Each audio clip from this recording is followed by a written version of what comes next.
7 ng October. 2021 pa to eh. What to do? 2021, 2024 na ngayon. Unang nangyari sa'yo noong 2021, na-dislocate ka. Ano to? 2012 ba to? Na, 12? Oo, tapos nagpa-x-ray ako nung dito, 2021. Hindi, naguluhan ako eh. Naguluhan ako sa mo, ito yung luma. Kailan ka ba talaga na-dislocate? 2012. 2012? Oo. Okay, sige. Kwento mo lahat. Nagpa-x-ray ako ng 20 ito. 2021. Oo. Bakit ka nagpa-x-ray? May sumasakit siya. Oo, sumasakit na siya. Sumasakit siya. Oo, yun. Pero yung duration ng haba na yun ah. 12, 21. Parang mga ano na kasi, 9 years. Hindi ako, Tama ba? Mabobo sa mat. 9 years. Hindi ko, wala kong pakialam sa ano. Tapos nung nangyari na medyo sumasakit siya. Tapos Siya mo pinasuri. Oo. Ngayon, 2021, nagpa-x-ray ka. Ang posisyon nito is good naman. Tapos ito, 2024 to. O, 2024. Dito tayo. Ngayon, bakit ngayon ka lang ulit after 3 years ago? Nung umuwi ako probinsya, naglaro ako basketball, nag-lock na naman siya. Nag-lock. Tapos nabalik naman. Tapos Tapos? medyo makirot siya eh. Kaya nagpa-x-ray ako ulit. Eh nung nakita kita na maganda yung mga daming mga videos, pumunta ako dito. Okay, wala naman siyang dislocation eh. Okay, visually social structure or joint space are appear intact. Occult abnormalities are not totally ruled out. Correlation with other ancillary diagnostic modalities is suggested. Ang ibig sabihin, wala nakita dito, intact yung ano mo, pinapalalim pa yung pagsusuri dito, either MRI or anong pa man. Pero pinaka-the best na yung kasi dito MRI. Ano? Correlation. Okay, suggested. Ngayon, ano yung nararamdaman mo ngayon? Ano siya yung parang namamanhid na Parang namamanhid, kumikirot. Sige. Tignan natin. Wala siyang dislocate eh. Wala siya. Wala siyang dislocate. Kumbaga, na-shoot naman na.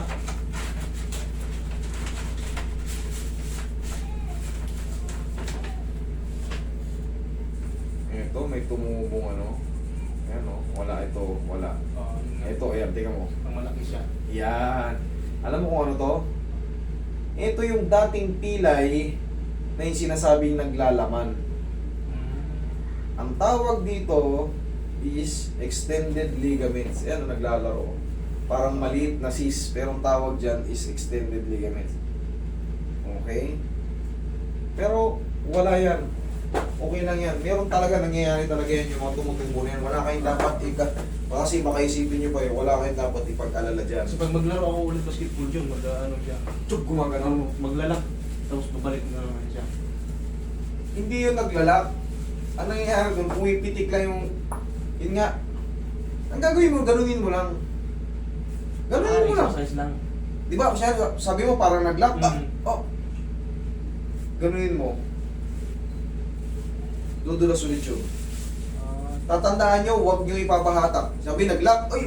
Yun nga, hindi ko nga pinapahatak eh. Kasi dati ang perspective ko rin, dati anong binadin Yung mga nyo. dati Pre, mga ano. nangangarit nyo dito. Hatakin mo nga.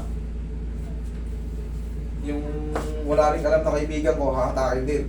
Pero mali pala, pag nabasa nyo na yung, or napanood nyo na yung mga anatomy ng whole body, dapat pala paangat. Kasi hindi siya madidislocate ng paangat. Pababa palagi ang dislocation. Anong magandang exercise nito siya? Mamaya, tuturo sa'yo. Relax na nga, wait lang. Ang tamang pag-exercise ng shoulder, ganito. Wait lang ha. Ganito muna. Ingat ko muna. Ganito. Yan lang. Okay, tapak. Hindi ito siguro siya, yung sakit. Meron din, tagilid. Ano yung pilay ito dati eh. Dahil pilay dati ah. Oo sir, sa basketball lang din.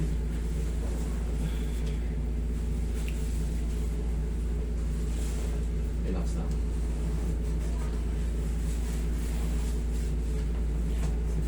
Okay lang sa'yo.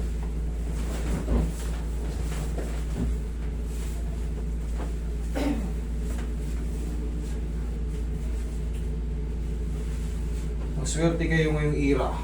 Yung ganitong era ngayon. Na-dislocate kayo, ang dami nyo nang malalapitan. Diba? Kailangan nyo lang mamili ng magaling. Oo. Yun lang.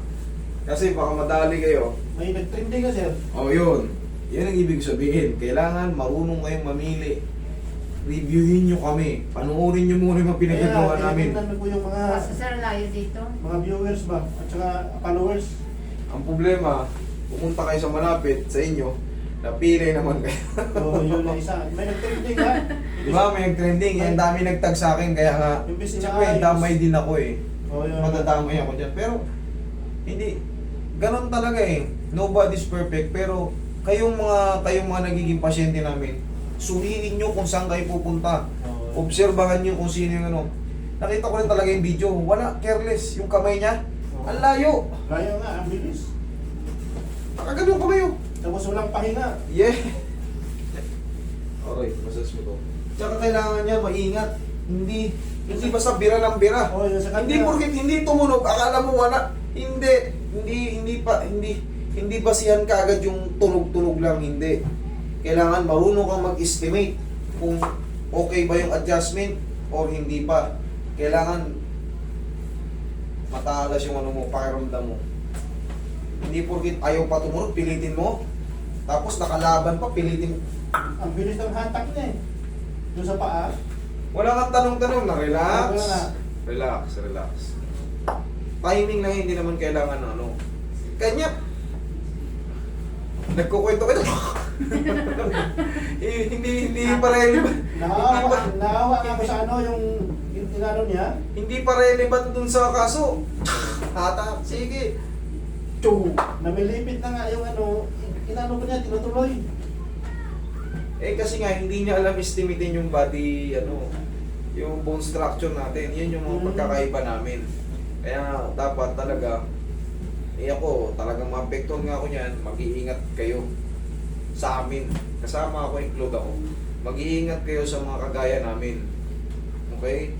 Kailangan talaga mamili kayo ng magaling. Obserbahan nyo muna kung sino yung pupuntahan nyo. Kasi hindi biro. Tama, laki ng gastos. Mga 71,000 daw. Nung pilay na, Mm. yung sa may kita na Hindi rin yun eh. Yung abala. Kasi kayo madamage eh. Oo. Yung pera, makitain yan eh. Pero kung hindi na maibalik, kahit na-operahan ka na, bengkong-bengkong ka na maglakad, wala na. Eh yung pera, ang dali lang Hindi ka nagtatrabaho.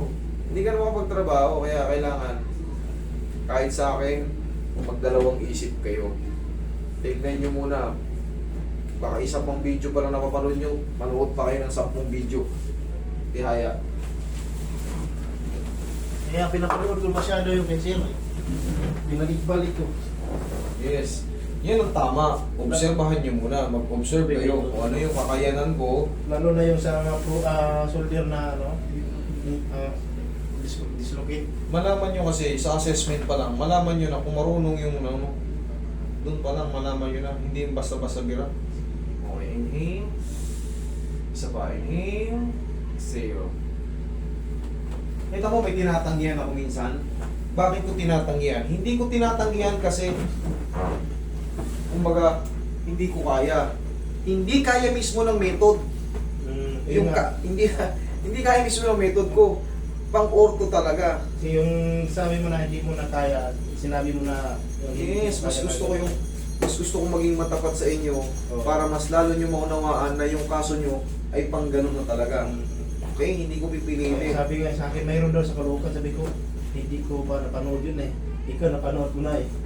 Kasundan Marami ko kami sa totoo lang. Eh, Siyempre, kaya kita mo, kinakancel, yung ini-edit ko yung pag nakabanggit na kasi minsan, nagpupunta rito yung iba, galing na kami ngayon.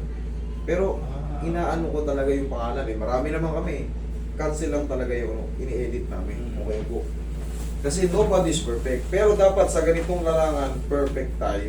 Kumbaga, very minimal na, kung hindi man gumaling kagad yung mga muscle, pero kailangan hindi tayo maka-fracture. Kailangan, kung mga kulang lang sa manipulation, okay lang yun, accepted yun. Pero pag nakabali tayo ng mga buto-buto, dapat i-shoulder natin. Kumbaga talagang akuin natin ng 200%. Kung kailangan niya magpagamot, talagang ikaw ang gumastos niya. Kawawa talaga. Tapos bayaran pa natin kung namilipit. anong mang araw ang nawala sa kanya. Namilipit sa sakit yung Saan ba inano tayo? niya eh. Cagayan de Oro. Cagayan de Oro, Cagayan de Oro. Namilipit sa sakit. Kaya umaaray na yung inano niya. Tinutudo pa rin niya eh. Wala siya, hindi siya mag-estimate. Di makahatak siya ng parang wala na. Yung sa paa. Tsaka wala siyang assistant ko. O wala. Kasi hindi niya alam yung mga compensation. Yung mako-compensate na mga body natin. Body parts natin. Hindi niya alam yung mga bagay-bagay na yun.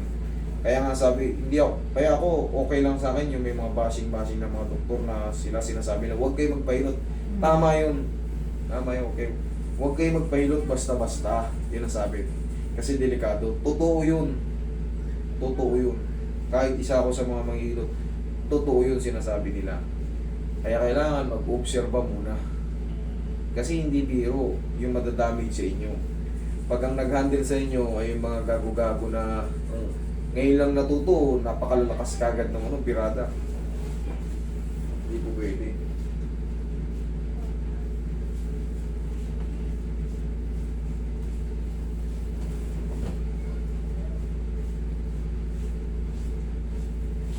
Alam mo kung paano ako mag-handle?